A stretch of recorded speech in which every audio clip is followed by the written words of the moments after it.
సర్పంచ్ అంటేనే చుట్టూ మంది మార్బలం, ఖరీదైన వాహనం లేకుండా అడుగు బయట పెట్టని రోజులివి. కానీ వేల మందికి ప్రజా ప్రతినిధిగా సేవలందించిన ఆ మాజీ ఎమ్మెల్యే మాత్రం దినసరి కూలీగా పనిచేస్తూ ఉంది. ప్రభుత్వ రేషన్, ప్రభుత్వ వైద్య సేవలతో కాలం చెల్లిస్తూ ఉంది. మీరు వింటున్నది సినిమా స్టోరీ అనుకుంటే పొరపాటే. నేను చెప్పేది ఒకప్పటి నిజమైన ప్రజా ప్రతినిధి గురించి. అవును, మీరు వింటున్నది నిజమే. ఆ మాజీ ఎమ్మెల్యే పేరు చుక్కా పగడాలమ్మ. 1972 నుంచి 1978 మధ్య కాలంలో శ్రీకాకుళం జిల్లా పాతపట్నం ఎమ్మెల్యేగా పనిచేశారు. ఎస్సీ రిజర్వ్డ్ గా ఉన్న ఈ స్థానం అప్పట్లో విజయనగరం జిల్లా పార్వతీపురం పార్లమెంటు స్థాయి పరిధిలో ఉండేది. అనూహ్యంగా చుక్కా పగడాలమ్మకు టికెట్ దక్కింది.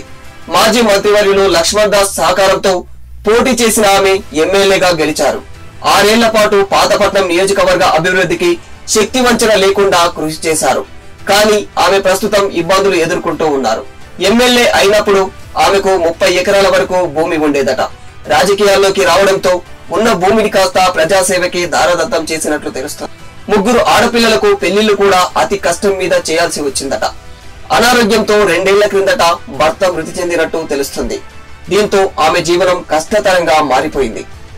ఆసుపత్రుల్లో వైద్యానికి ఉన్నదంతా ఖర్చు పెట్టడంతో అప్పుల పాలైపోయారు పగడాలమ్మ.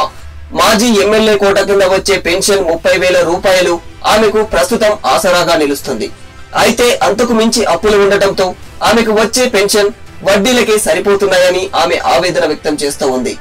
మెలియాపుట్టి మండలం ముక్తాపురం గ్రామానికి చెందిన పగడాలమ్మ ప్రస్తుతం సాదాసీదా జీవితం గడుపుతోంది. పివి నరసింహారావు, జలగం వెంగళరావు హయాంలో ఆమె ఎమ్మెల్యేగా పనిచేశారు.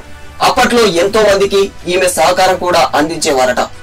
అటువంటి ఆమె ప్రస్తుతం శిథిలావస్థలో ఉన్న ఇంటిలో తలదాచుకుంటున్నట్టు తెలుస్తోంది.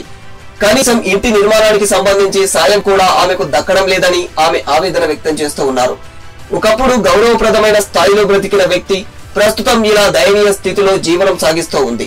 ఇప్పటికైనా ప్రభుత్వం ఆమె పట్ల దృష్టి సారించి ఆమెకు సహాయం చేయాల్సిందిగా స్థానికులు కూడా కోరుతూ ఉన్నారు.